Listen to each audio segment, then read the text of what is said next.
night or broad daylight, she's bringing the truth into the fight. Shining a light where the shadows creep, for the lost, the stolen, the ones who will weep.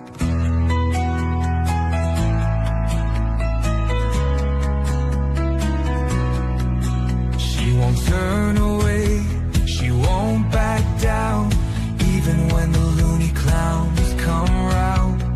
Threats don't shake her, lies don't win. She stands for justice right till the end. Want the truth, want the best, wanna be safe as you chat. Find kids true crime, it's worth your time. She's got your back, she's on the line. YouTube, Twitter, TikTok too, Facebook stream, she'll fight for you.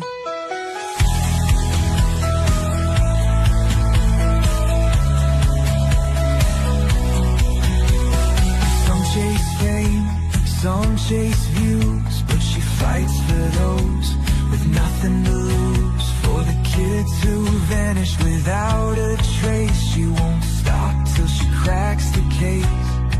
They try to silence, they try to scare, but truth don't break and she's still there, calling out monsters, showing their game. Justice comes when you speak their name.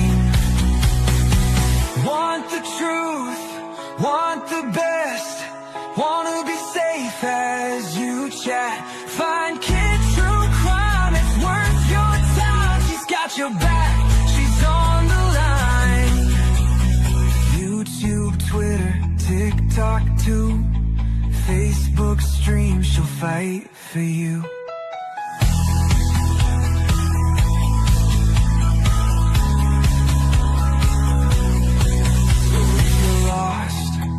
Need a voice, kids stand strong. She makes the choice for victims gone, for those in need. She's fighting hard, she won't concede. Want the truth, want the best, wanna be safe as you chat. Find kids true crime, it's worth your time. She's got your back, she's on the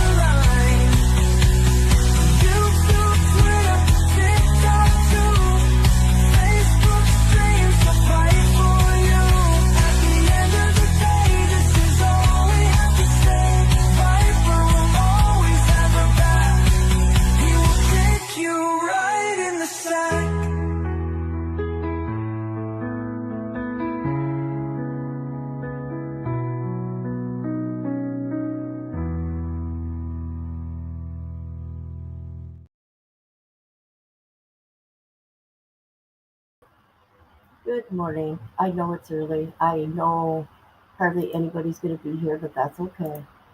So, this lady here, she's stepmom. Her name is Alexis Yates. She's being sentenced today. She was having sexual relations with her 15-year-old stepson. This case is horrible. I think it's a bunch of BS. She took a plea deal and she pled no contest. Well, when you do crimes against kids, you should be able to make a plea like that. She was a nurse, but what we're going to do before, I think, 7 o'clock, like in a half hour or so, we're going to have her sentencing, so we're going to watch that. But in the meantime, we're going to watch this from Law and Crime. Okay, which one? Sentencing. Here we go.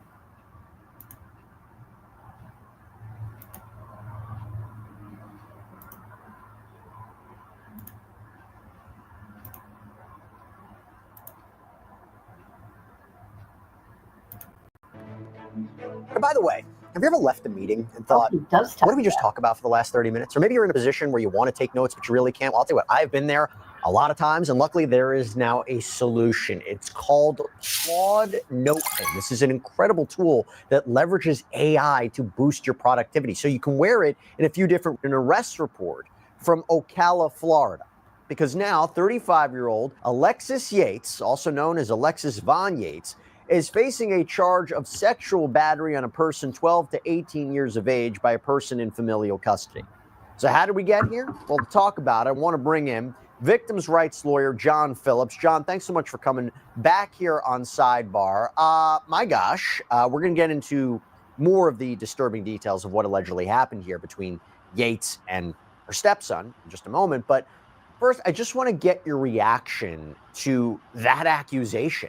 I mean, it's pretty crazy to be thinking about. Okay.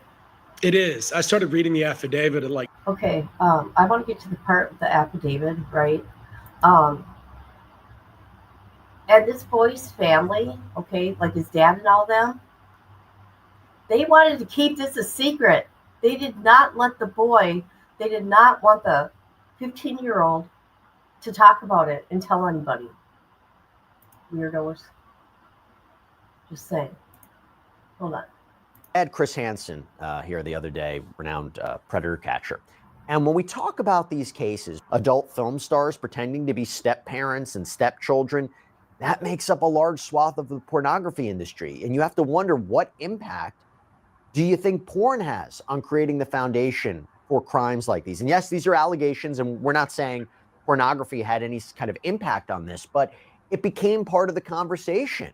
And I'm just wondering, in your opinion, is that a factor? Is that a consideration? Trying to make sense of stories like this. I deal with them all the time. Teachers, stepchildren. You tell me if I'm crazy for thinking that.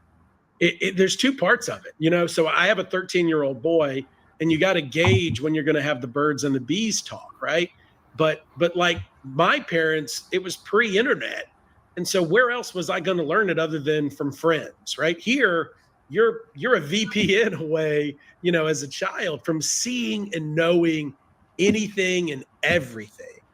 And, even Howard Stern on his radio show talks about his proclivity towards stepmom or stepdad porn. And that's exactly kind of what played out here. I don't know that one caused the other, but certainly our children are able to mature and know things. Even reading the affidavit here, you want the 15-year-old to be innocent, but the way that he was operating, clearly, even though allegedly he was a virgin, he moved in a way that seemed to be experienced. Well, he's a minor, though. That's the problem. And there's no really any such thing as consent when you're dealing with a minor. So let me amplify that a little bit. Let me explain a little bit more of the circumstances of this case. So I want to talk about this alleged incident between Yates and her 15-year-old stepson, 15 years old. So Yates has been married to the boy's father for 6 years. This is according to social media posts that were viewed by the outlet Ocala News. The teen was apparently visiting his father in Florida in 2024 for summer break. So he was 7 years old. This kid was 7 years old when she got together with his dad. Oh my God, she is a predator. Okay. God, I can't believe it. Maybe it wasn't Long Crime. I watched. They actually put on the screen the affidavit. Maybe I should just find it myself. To the Marion County Sheriff's Office, an anonymous tip came in on July 30th, 2024, saying that a man had walked in on his wife and son having sex. Okay? So detectives brought in the child victim for what's called a forensic experiential trauma interview at a child advocacy center to try to get to the bottom of what happened. Let's just stop right there. John, how are those interviews typically conducted? Very sterile. You have somebody that's experienced with child trauma who conducts an interview. Typically you're looking at younger victims than this, so they're trained to handle things very delicately. This one read very interesting because, again, you're dealing with a teenage boy here, and there's some parts of it that apparently one of the interviewers was a female and even apologized to the female because the female interviewer, law enforcement agent, that he was having to use these words describing oral sex and going into great detail. The affidavit goes into tremendous detail. Oh my gosh.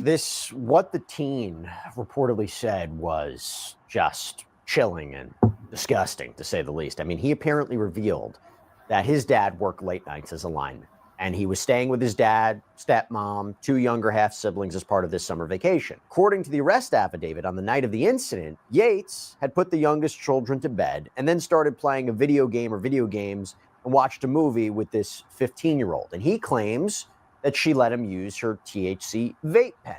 Now, around 1 a.m., they both apparently decide they're bored with watching the movie that they're apparently they're watching, which is when the teen claims that Yates started making these inappropriate sexual comments, including allegedly that she was horny and hadn't had sex in 2 weeks. Now, the teen told the interviewer that Yates had been making sexual jokes in front of him for approximately a week leading up to that night. According to the arrest affidavit, he also disclosed that he hadn't had any sort of sexual experience before and was essentially, I think it's fair to say, based on the characterization, maybe infatuated with Yates. So, John, let's stop again. If this is all true, would this classify? She's been grooming that boy. She's sick.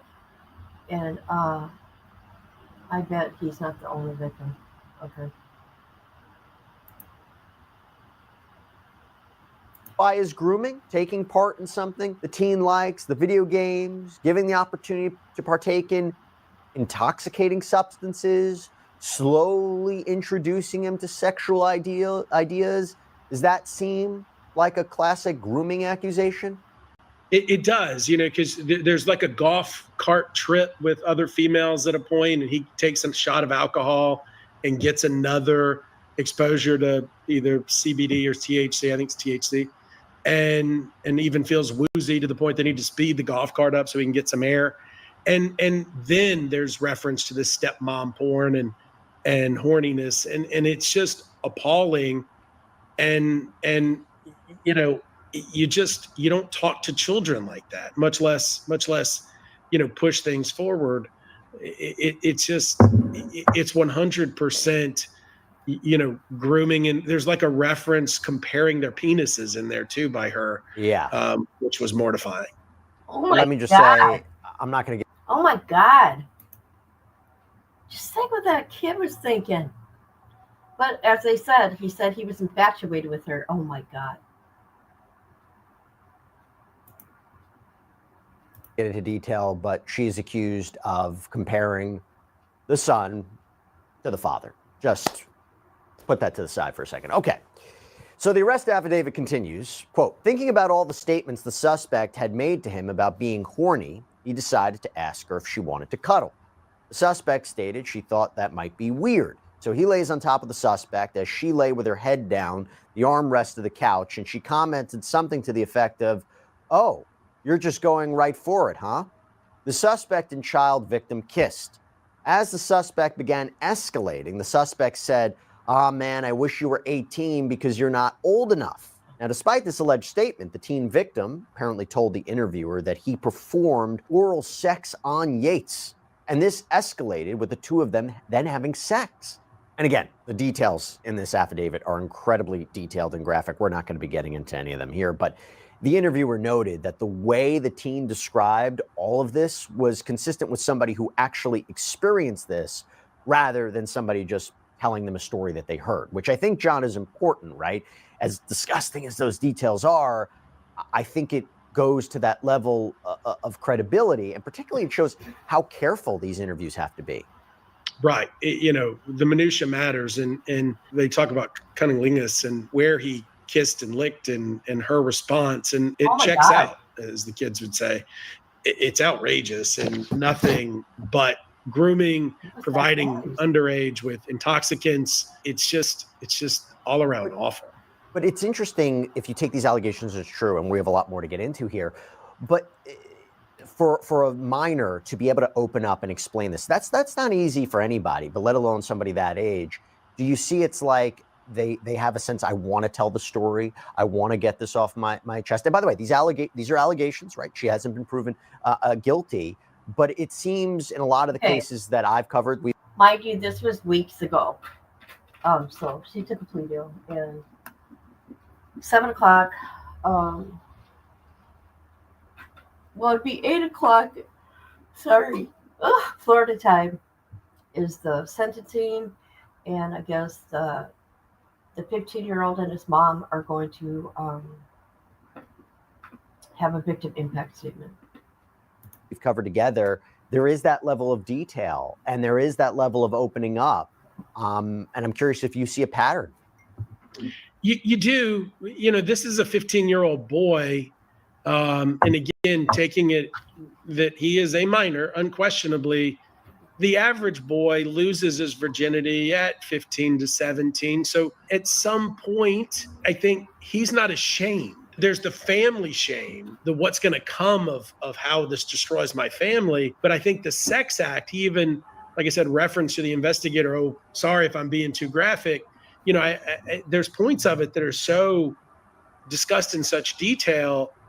And this is just the report, right? This is just the officer's affidavit. There was almost, about the amount of time she had to moan, like there was almost some bravado in his storytelling. And it circles back on the double standard of some of these cases. Sometimes when you have a female victim versus a male victim, we're not as a society as appalled by this. If the genders were opposite, people would be in an outrage, and we should be equally outraged because a 15-year-old's a 15-year-old. Going back to that arrest affidavit, it reads, quote, "Suddenly, the door began to unlock. The front door is directly in front of the couch. The child victim recalled running to the bathroom as his father entered the home, seeing his wife with no bra on and a blanket covering the lower half." What is that making that noise? That is not me, people. I don't know if you hear it. It sounds like something being dropped. It's not me. Half of her body. The child victim's father saw the child victim running to the bathroom and yelled, "What the bleep is going on?" as he threw things. Quote, "The child did not disclose what occurred, and his father told him to pack his things, saying he was taking the child victim to his grandparents' home. As he packed the things, he heard his father yelling at the suspect." Now, the teen told the interviewer that his father called his stepmother some things that we can't repeat here, but also allegedly called her a child predator. And according to the arrest affidavit, quote, "He also overheard the suspect telling the child victim's father she was sorry, saying the child victim looks like his father when he was younger." And according to the teen, what is wrong with her? She's mental upstairs. Okay, she's only been married 6 years to this guy. How would she know what he looked like when he was a teen? By pictures? Or did she know him prior? Yates immediately started spinning a tale that she wasn't at fault. Quote, "The child victim's father then returned the child victim and confronted him, saying the suspect told him she was asking child victim to stop. The child victim told his father this was untrue. The child victim then believed he was going to get beaten by his father's belt, but his father decided not to. He got into the car as the child victim's father told the child victim he ruined his life. They stopped at a gas station, and child victim's father purchased a 6-pack of beer, began drinking them aggressively as he took the child victim to his grandfather's home. The child victim's father told the child victim never to contact him again because he was, quote, a failure." What a horrible, horrible father. Horrible father. This kid's going to be traumatized. Or is. Now, the sheriff's office says that the teen claimed during this interview that members of his family were actively trying to cover up what had happened. Per the affidavit, quote, "He recalled disclosing what had occurred to his cousin at the location. After this, his grandfather confronted the child victim, saying, 'You better not be telling them what happened.' His grandfather then told him not to call his mother when the child victim attempted to call to disclose to her. When asked to clarify a statement made by the child victim about his father trying to cover it up, the child victim stated that his father called his grandfather saying he wanted to strangle the child and then kill himself. His father later called him and told him not to tell his mother and not to tell the police.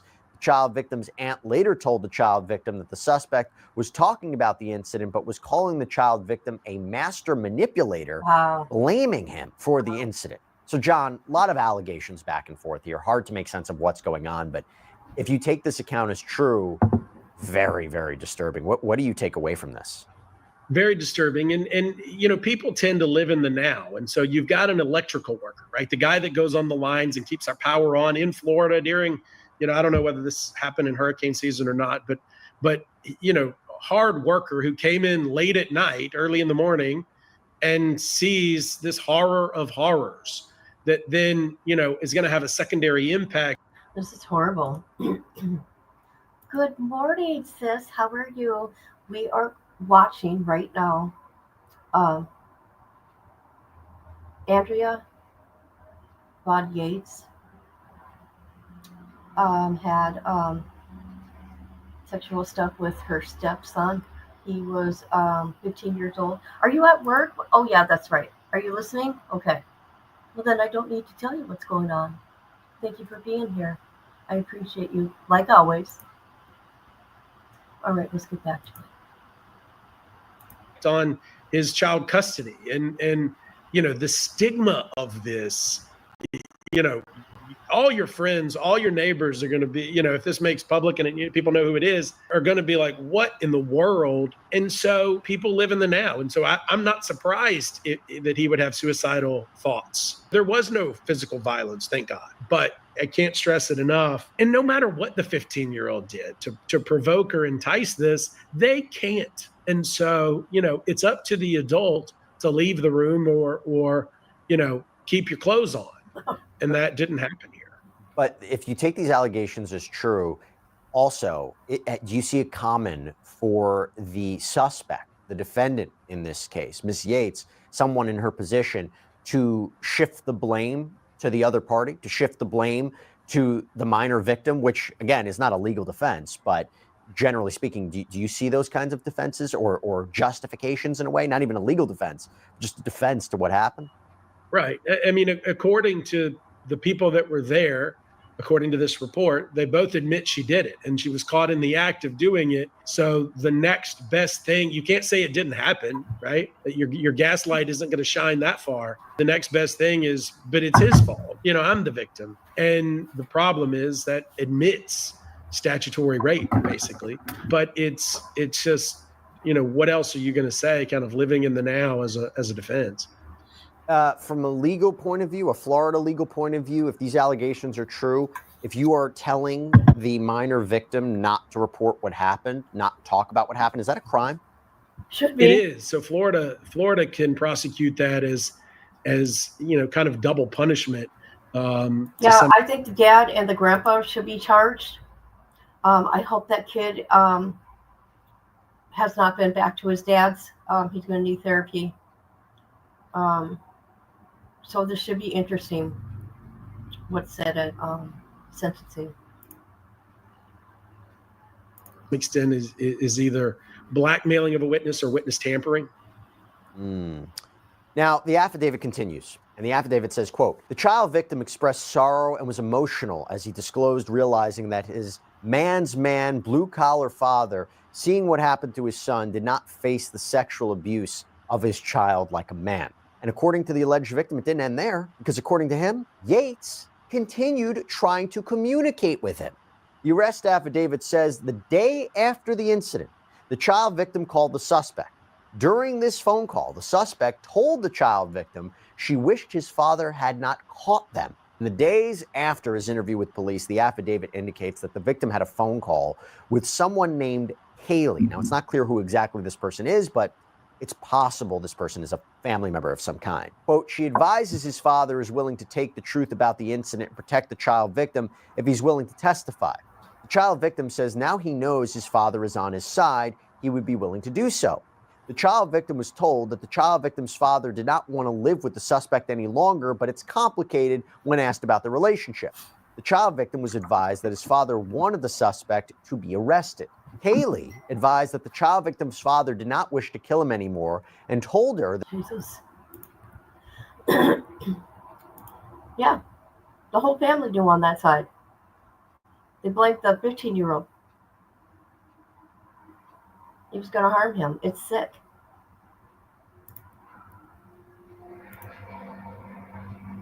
their grandmother and others that he will testify and wants the child victim to do so as well. Wow. Whiplash here, John. The family dynamic is wild here. But again, you're dealing with a crime, but also the stigma of my partner does family law, and how this is going to be used in a custody case is real.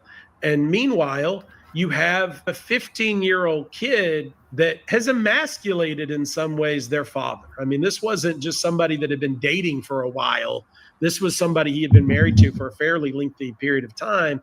And this is the ultimate betrayal, not just child abuse, but sexual abuse. And he's reading the report and saying that his penis size was compared to his 15-year-old's penis size and shape and color and texture. Oh my God. It's just, there are no words. It's awful. Oh my God. I have nothing to say to that. I got nothing to say to that.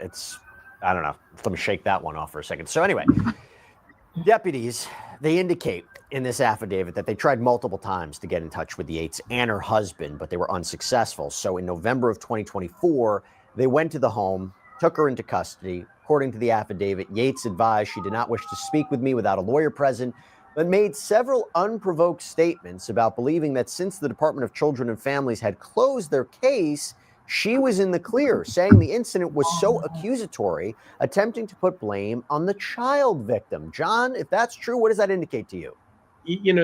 They're two separate cases. The DCF investigation, and their resources and the amount of complaints they get versus what a law enforcement and a prosecutor are going to do is two separate things. And again, I don't know if she's Mirandized. It kind of says she was, but that was kind of a statement against interest too. It wasn't, I'm not going to talk and deny everything. It was, but they've already looked into this and they didn't see it was that bad. But again, this would have to be the lie of the century, a series of lies of the century. In other cases, you can see a child victim saying things that don't quite add up, but this is in such graphic detail. And there's some kind of contemporaneous admissions that to the father that I just don't see this going to full prosecution range. Well, let's talk about the legal case. So Yates was originally arrested on a charge of lewd or lascivious battery on a child aged 12 to 16. But when prosecutors filed their case in December, they apparently charged her with sexual battery on a person 12 to 18 years of age by a person in familial custody. I read the statute on it. And it says this is when a person engages in any act with that person while the person is 12 years of age or older, but younger than 18 years of age, which constitutes sexual battery, commits a felony of the first degree. It could be punishable up to maybe 30 years in prison. The other charge was a second degree felony, my understanding is. So, John, this is per the Marion County online court records. It seems that they upgraded the charge. So a first degree felony, right? Yeah, and you see that. And if it hit the capital level, they'd need a grand jury. That's not this case. Okay. If that affidavit is graphic, as they say, well, I won't read it on here if you go to Patreon. She should get 30 years or more. It is disturbing. I just filed this case not too long ago, but sentencing is today. I seen it at the last second, so I thought I would come live and yeah. So there's that. But you see that kind of commonly that police don't want to overcharge in the initial filings, the initial discussion. But once they put the facts around and see what the highest charge is for the court case, they try to charge as high as they can and then have the lesser includeds, within it in case that series of facts don't fit the crime.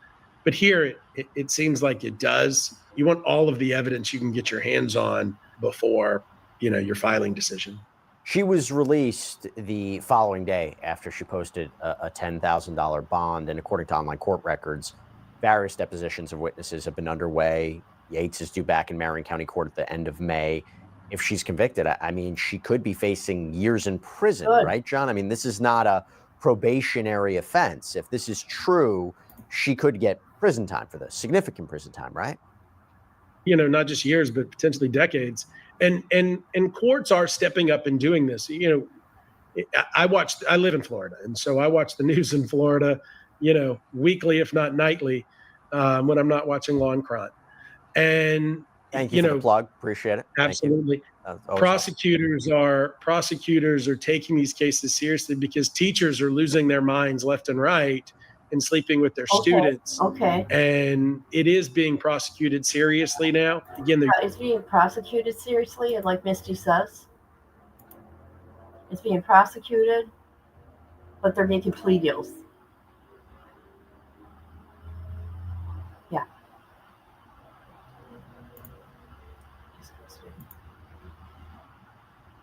Used to be more of a double standard where if it happened to a girl, it was more seriously prosecuted. If it happened to a guy, like boys will be boys. But finally the law is like, we're going to protect all children. Let's say this goes to trial, and all of a sudden, this alleged minor victim, the father, they don't want to testify about this. They don't want the shame of it. They don't want the harassment, whatever it might be. They decide, I don't want to talk about this. I don't want to testify. Is that the end of the prosecution's case? Can they compel them to testify? You tell me how that works. Yeah, so yes, they can compel them to testify. That doesn't mean that you're not. Look, as a prosecutor, you don't want your victim to be an uncooperative witness, and so there's a decision to be made if that were the case. All right, I can compel them to testify, and they're not going to answer me correctly, or they're not going to be sympathetic. I'm going to wind up losing this case anyway, and so then I have an uncooperative victim. I've lost the case. What good was it? I can certainly get in some of this through investigators, but you really need the victims, and the victims have to make a decision, because you're going to have at 15, you're going to have somebody that's still a minor that's trying to go on with their life, and a stigmatized father and other family members that just want this as far behind them as possible. But it's the law should have been protecting the children years ago instead of slapping the accuser on the wrist. Too many times the past people were left off. Yep. They're all repeaters. Every one of them are repeaters. It's sick. They may be getting serious, but they're all making plea deals. Get a year or so. Some even just get probation. It's in their future for a period of months or years. But this is not the end of the story. I want everybody to know, because in the meantime, while all this criminal case is going on, she's also facing a possible disciplinary hearing with the Florida Department of Health in regard to her nursing license. Remember, nurse? On April 25th, the department announced her license was suspended. Documents from the department say Joseph A. Ladapo, MD, PhD, State Surgeon General, orders the emergency suspension of the license of Alexis Yates, RN, to practice as a registered nurse in the state of Florida.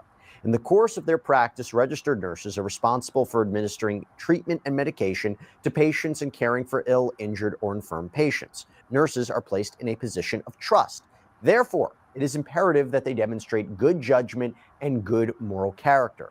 Ms. Yates' decision to engage in sexual activity with a minor child and/or her decision to allow a child to engage her in oral and penetrative sex indicates that she lacks the good judgment and moral character necessary to be a registered nurse. Ms. Yates' continued practice as a nurse presents a risk of immediate serious danger to the health, safety, and welfare of the public. The Department of Health is now reportedly in the process of setting up an official disciplinary hearing. She has 30 days to appeal her license suspension if she chooses. John, I understand it. I get it. But she hasn't been found guilty yet. They can make a decision like this nonetheless, you think? She did lose it.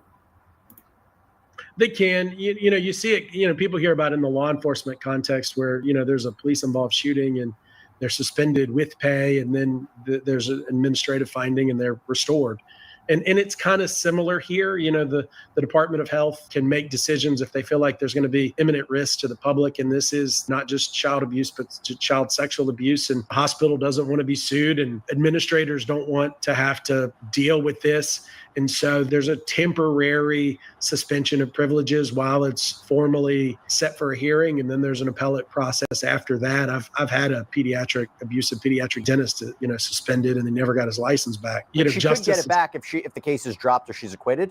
Absolutely. Or if she successfully convinces it gets into this whole Fifth Amendment thing, because you got to figure out which fight you want to fight. Because if you go to the administrative board and want to tell your story, that story will be used against you. In the criminal case. In the criminal case. Statement against interest by a party opponent, either way, it would come in. And so justice is spelled one way to a victim. And again, this is not your typical victim, but it's defined many different ways. And, typically victims want to see criminal justice. They want to see administrative justice. They, sometimes file lawsuits when those are both insufficient. And so there's definitely prosecution and investigation going around on all sides here. What a case. What a case. John Phillips, thanks so much for coming on. It was great seeing you. So that stepmom has been in that kid's life since he was 7 years old. She groomed him.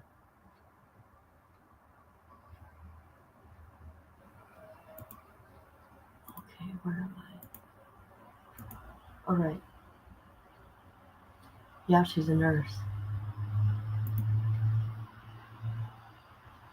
Who were just arrested for doing the same thing. Oh, God, of course. Missouri. Oh, my God. Ooh. Sorry. All right, let me look.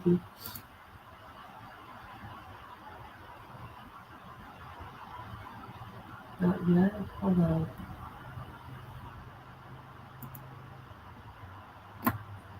I'm not getting my notifications, and I'm really mad. I'm having some problems. Listen to me. I'm having some problems with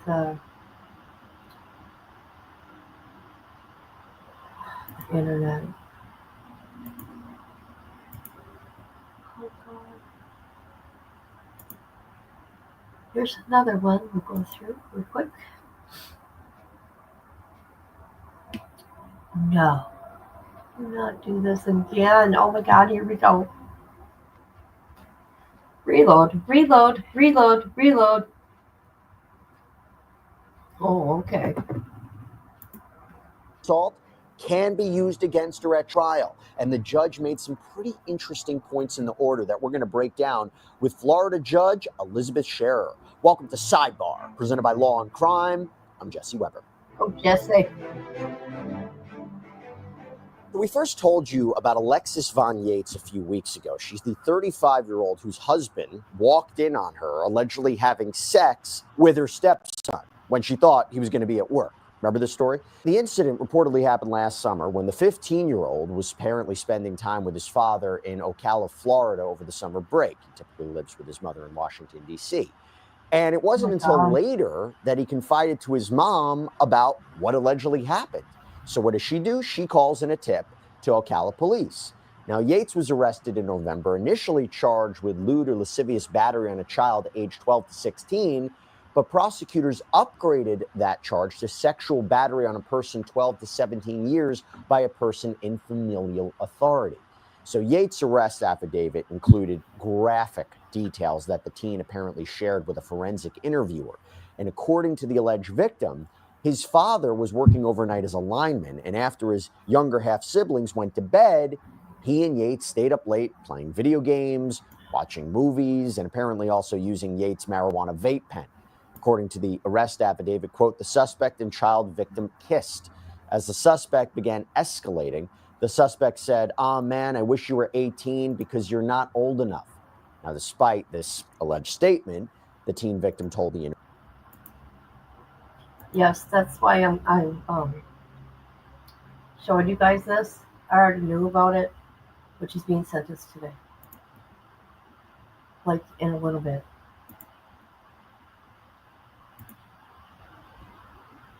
All right, well, Jesse. Interviewer that he performed oral sex on Yates, and this escalated with the two then having sex. The interviewer noted that the way the teen described the acts were consistent with someone who actually experienced all this rather than someone, just telling a story that they've heard. And he also apparently told the interviewer what allegedly happened in the aftermath. He claims that his father told him to pack his things up, go stay at his grandparents' home. And as he was packing, he claims he overheard Yates telling his father that she was sorry and that the child victim looks like his father when he was younger. So just take that for a second, how disturbing those allegations are. But according to the teen, multiple family members discouraged him from talking to the police or disclosing what happened to his mom. His aunt also allegedly told him that Yates had been telling people that he manipulated her into having sex. So when police arrested Yates in November, according to the affidavit, quote, Yates advised she did not wish to speak with me without a lawyer present, but made several unprovoked statements about believing that since the Department of Children and Families had closed their case, she was in the clear, saying the incident was so accusatory, attempting to put blame on the child victim. Yates was released on a $10,000 bond, and since then, there have been several motions that were filed in the case, and attorneys from both sides have conducted depositions, and this includes one that was done by the defense via Zoom with the alleged victim. So a hearing was recently held to determine whether the boy's statements made in the weeks and months after the assault could in fact be heard by a jury at Yates' upcoming trial. The judge released an order this week allowing that testimony to come in. So to talk about why the court was so concerned about these statements and the reasoning behind the decision, I want to bring in retired Judge Elizabeth Scherer, who has Yeah, I'm waiting for it to start. It hasn't started yet.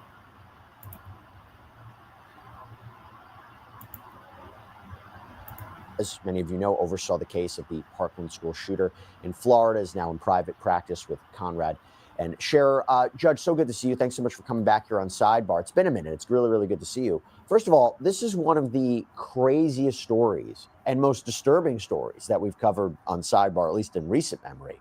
What's just your initial reaction when you hear something? Oh, do you know who that judge is? I mean, you don't hear it. That is the judge that that kid that was the school pew. What's his name? That weird kid. That was the judge. As often when it involves a child victim being a male and the accuser being a female, you more often hear about the accuser being accused being a male and the victim being a female. So it's sort of not your ordinary set of circumstances, but also the way that it unfolded and the excuses that she gave, like, oh, he seduced me and all these kinds of things. We're talking about a 15-year-old child here who was left in your care and custody. As an adult, you're supposed to look after these children, and research shows that actually boys' minds develop even slower than girls' minds. So oftentimes boys, there's a ton of psychological testing and research that's been done to show that boys are actually less mature than girls at this age of 15 years old, and that they don't in fact mature until they're in their mid-20s. So this was a child. He may be built like a man, he may have the stature and the ability to do things like a man, but he's a child, and this is a crime, and one that everyone should take very seriously. Hey, so we know that you guys are true crime fans, but are you also in a business of some kind? If so, I want to tell you real quick about our sponsor, Odoo. So Odoo is a powerful educator, a teacher who has sexual relations or is accused of having sexual relations with a male student. And he's like, everybody thinks, oh, this is a young boy's dream. It's really not. It's incredibly damaging and hurtful and can have long-lasting effects, not only for the alleged victim, but the family members as well. The issue here, I understand, I think it has to do with hearsay, right? So talk to us about two things. A lot of people what is hearsay? Just if you could explain what is hearsay, and why was the defense so worried about hearsay, in your opinion? Okay, so hearsay is the statement that one makes that's overheard by someone else. So as opposed to me saying, I was on the Jesse Weber show this morning and I saw him drinking a bottle of whatever he's drinking, and he's got books in the background. You say it's water, by the way, in case anybody thinks I'm drinking alcohol out here. I'm not. I didn't know if this interview is going fine. This interview is going fine. I don't need a drink just yet. Flat is all I was saying. I couldn't tell whether it was Perrier or flat water. Anyway, so as opposed to me saying that, then you saying Judge Scherer was on and she saw me and she said that she saw me. She said that she did this and she said that she did that. That's hearsay. And in most circumstances, hearsay is not admissible, but there are a few exceptions to that rule. And one is the child hearsay exception.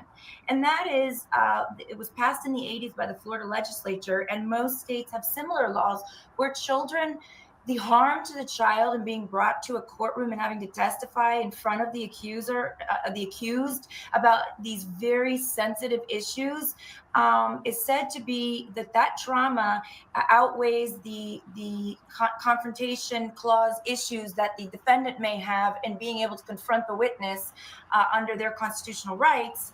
So the legislature has found that the harm to the child outweighs, and the need to protect the child outweighs some aspects of the confrontation clause, in that this type of hearsay is admissible. So if a child goes to a doctor, a child goes to their teacher, a child goes to their caregiver and says, this happened to me, and in great detail, many times the person that the child said those statements to is permitted to testify, as opposed to having the child testify, because of the harm that it could possibly do to the child. Is it also the rationale that a child of that age is more, and I hope I'm saying it the right way, is more likely than not telling the truth, is more credible than an adult when you have hearsay issues?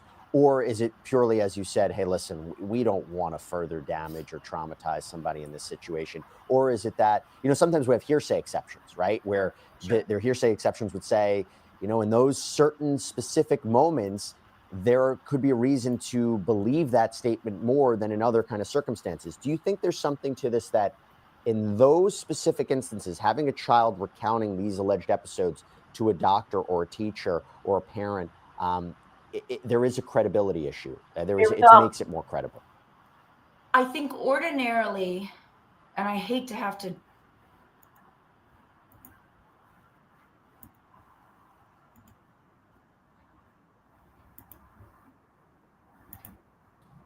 At times, it makes me physically ill, but I, like Tristan, will rise above, and he will take back his power. He already is. Despite all of the trauma inflicted on him, he still has a beautiful life to look forward to. A life full of love, hope, and endless possibilities. And as for you, Alexis, you have shown absolutely no remorse or accountability for your despicable actions. And in fact, you've even bragged that you won this case because you're only getting 2 years in prison. But there's something you will never escape: the deep well of emptiness inside you, the lack of capacity for love or care, the impossibility of personal growth for a person who has zero empathy or self-awareness. You will always be the same pathetic person that you are right now, whether you are in prison or in the outside world. And although you systematically manipulated, groomed, and sexually abused the child, I refuse to use the term predator to describe you. That word evokes images of apex creatures, powerful, masterful, beautiful, and clever. None of that applies to you. Through your actions and through your conduct since, you have proven yourself to be a coward, weak, foolish, and ugly, inside and out. You thought you were smarter than everyone else, but look at you now. You've lost your career, your family, your reputation, and now your freedom. People all over the world have seen your face, read your story, and are disgusted by you. There is nowhere you can go to escape the truth.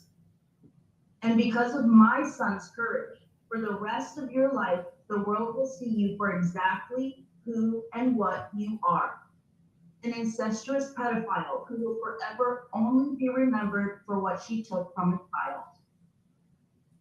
Thank you. Thank you, ma'am. Steve, do you have any additional questions for her? Ms. Craig, I just wanted to ask you a little bit about Tristan. Is he currently in counseling? Yes.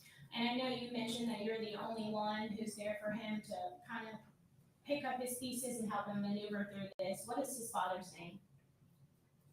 His father hasn't spoken to him once since all this happened. Okay, what is his name?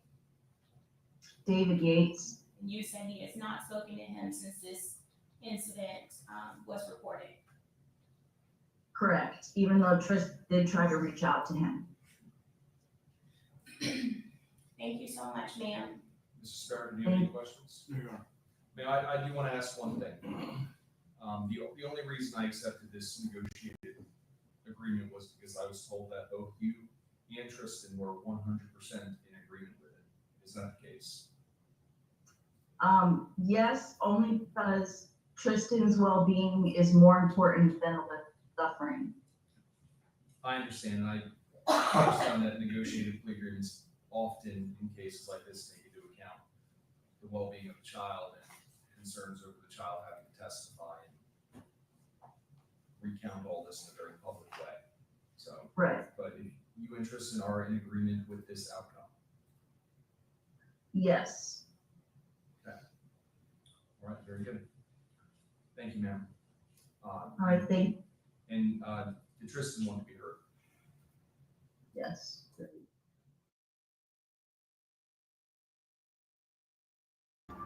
Okay, they muted it for some reason. Look at her attitude. Look at, she's wearing black, but she's at her own funeral right now. She needs to, I'm not a violent person, but somebody needs to hitch leopard. Just say, to get that look off her face, an attitude. Is that boy speaking? The 15-year-old, I wonder? Because it's not being muted, just so you people know once again. You know what I'm going to do, people? Because I'm going to do what I do. She goes to prison, I'm going to contact her.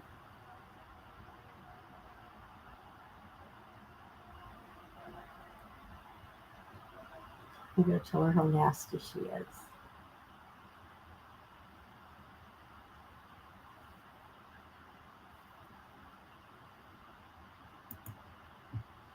She's going to blame the child.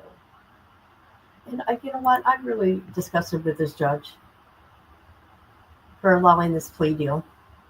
Now, okay, fine. If he gives her a good 30 years plus, then I'm cool with it. But if she only gets a couple years, that's gross. I wonder if that boy's talking.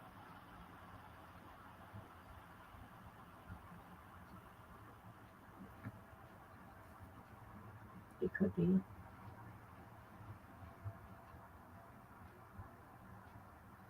I'm going to make sure I put her face out there on all my platforms so people know who she is.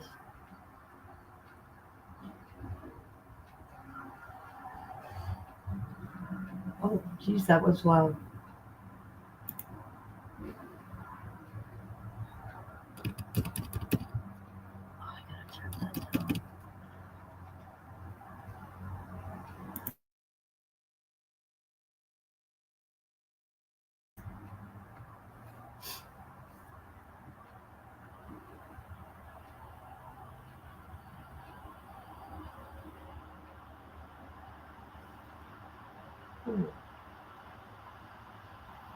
I don't want to sit there and stare at her.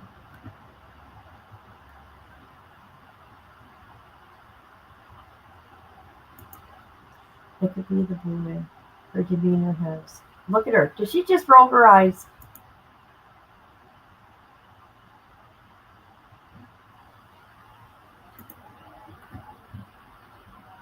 I hope they take her right from the courtroom because I love it when in Florida they do this. You know, like they do perp walks, like in Texas and stuff. They do like the fingerprints and all that. You're doing okay, kid. Heard you live. Oh my God, I'm traumatized, and I'm still traumatized. And she did some things that are very unforgivable. And she threatened me. Okay. Stay with any other witnesses who want to present their testimony? No, sir, that was it. Mr. Sparrow? Obviously, this is an agreed upon outcome of those. I know your client appears to have some family here. Does anybody wish to speak? No. Is there any reason I cannot be upset with this? No. Ms. Yates, is there anything you would like to say before I know some of this? No, Your Honor, no comment. Wow. Very well. As the offense of ruthless abuse, battery on a child, 12 to in these days would be due to capability of 6 years in the Department of Corrections. What's your credit for time served? What'd she get? Judge, I can get it. I believe it's 2 days. Let's check. Did you stay over past midnight? Yes, sir. It's probably 2 days. We'll check. 2 years Department of Corrections, followed by 2 years of community patrol, followed by 10 years sex offender probation, with all standard conditions outlined in Florida Statute 948.130 following special conditions. And sex offender community patrol. You'll pay the following: $150 fine plus court costs, $150 in cost of prosecution. The state attorney's office, $151 for rape crisis trust fund, $151 for child advocacy trust fund. You must complete 200 hours of community service in Marion County solid waste period, at least 16 hours per month. Those must be completed within the first 2 years of supervision. You'll have no contact with Tristan Brights, and that is going to be not only while on probation, but also as term period. While you're in prison, you can have no contact with him. Statute of Judge, I apologize. This plea was made before the court wanted me to add that statute. Pursuant to Florida Statute 921.244, you shall have no contact with Tristan Christ directly or indirectly to a third person for the duration of your sentence imposed. Understand, ma'am, that if you were to have contact with him during your prison sentence in violation of that statute, any sentence that you receive would have to be, by law, be run consecutively to your Department of Corrections sentence. Yes, sir. Also, Ms. Yates, it's in the plea agreement, but it is not part of the sentence. You will be deemed a sexual offender for section 943.0435. You have to register and comply with all reporting requirements under that statute.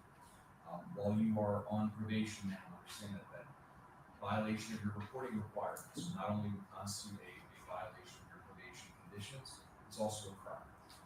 And persons who violate that statute, they score out under the criminal punishment code mandatory prison, even for a first offense. Okay? Yes, sir. We have credit for time served, state. 2 days, Judge. Receive 2 days of credit for time served, will be remanded in custody of the sheriff, transportation to the Department of Corrections. You have 30 days, man, if you would like to file a notice of appeal, then I'll go.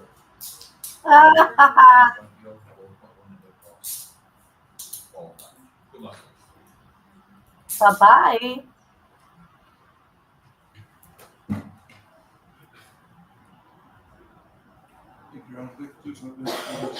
Yes, sir. Let's wait for the fingerprint process to be over the machine. Ask any questions. Yes, sir.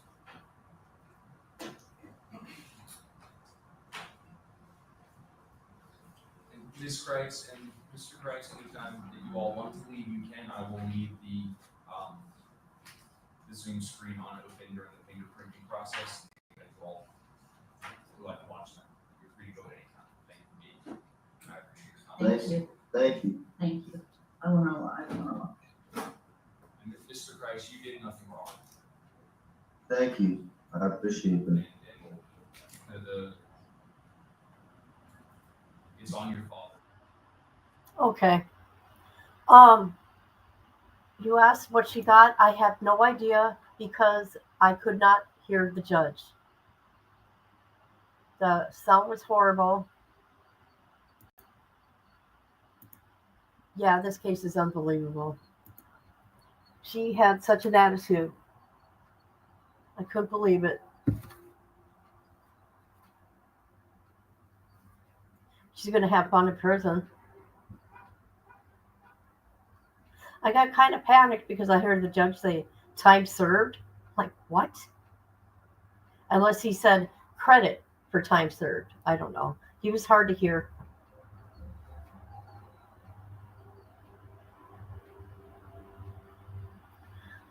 This is always my favorite part.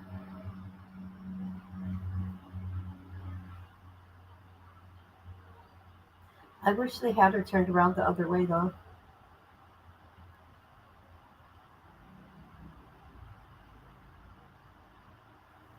That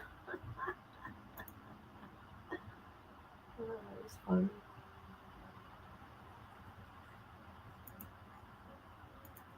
Hi. Good morning. That's her hubby. I think that's her husband. Oh my God, she's smiling. Okay, there you go. There's that. She's gross. Well, she's going to get what she deserved. She's probably going to be with other vendors that are like her because there is a lot in Florida. Yes, you did. It wasn't very long. It was quick. Don't know. We couldn't hear the judge. The sound was horrible.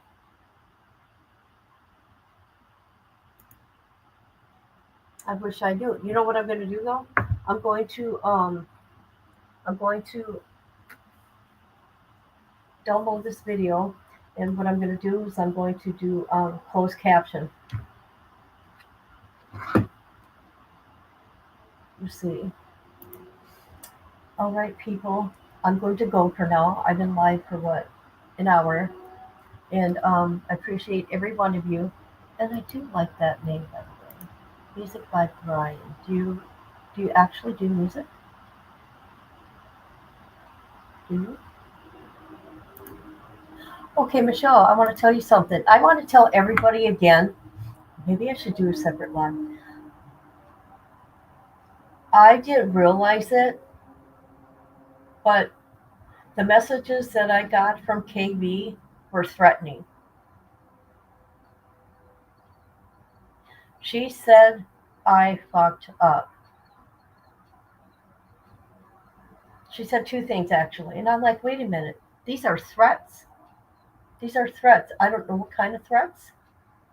But she's a dangerous individual. She is mean.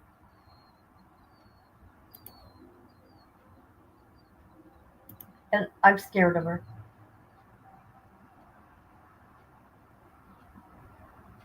And what's even sadder, she knows where I live, she knows my name, and she knows my birthday.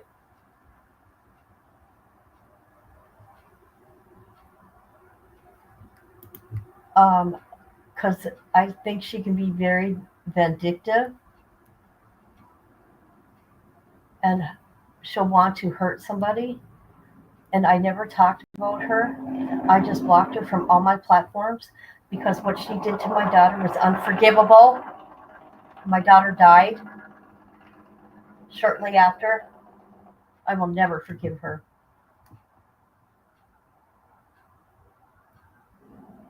But no, it's all about her. Poor me, poor me. Just saying. All right. I've said enough. But I just want to say I was threatened. I was threatened.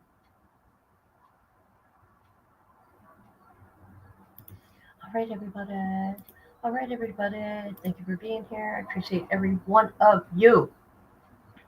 Boot up the stream, grab your snack and noodle. Here comes the queen, kid and caboodle. Wi-Fi blazing, wig on tilt. More drama than a soap opera quilt. Kid logs on in a sparkly robe, sipping iced tea like she runs the globe. Drops more truth than a psychic at noon, with a cat named Taco and a raccoon named Boom. Kid and caboodle is a hot shit Uber, Wi-Fi warrior, clickbait mover, shaking up the algorithm like a smoothie blender. Watch out, trolls, he's a copyright sender. Hot shit YouTuber, talking tea with a pink ring light aura. Yeah. She reviews shampoo and ghost hunts too. Caught Bigfoot slipping in a Gucci shoe. Unboxes snacks, talks haunted dolls, and drops a diss track on bathroom stalls. Kid and caboodle is a hot shit Uber, hashtag queen, thumbnail smoother, dancing in a study with a llama on her head, uploading content even while in bed. Hot shit YouTuber, even aliens subscribe, that's no rumor. Yeah. She vlogs in Walmart, midnight mission, caught an aisle 9 with divine precision. Mic in hand, she interviews cheese. Sir, you aware you're lactose free? Goes live while baking glitter pies. Starts a feud with ducks, no lies. Reacts to Karen's, paints her Jeep, and once went viral yelling sheep don't sleep. Kid and caboodle is a hot shit Uber, ring light blazing, sassy maneuver. Bans a troll while dancing to chair, then sells merch made from her own hair. Hot shit YouTuber, even her outro has a blooper. To play Fortnite, hosted a seance on Tuesday night. Got possessed midstream, ate a burrito, still hit upload, respect amigo. Now Netflix calls and brands wanna collab, but Kit just vlogged from her glittery cab. She's not here for clout or fame, she's here to win the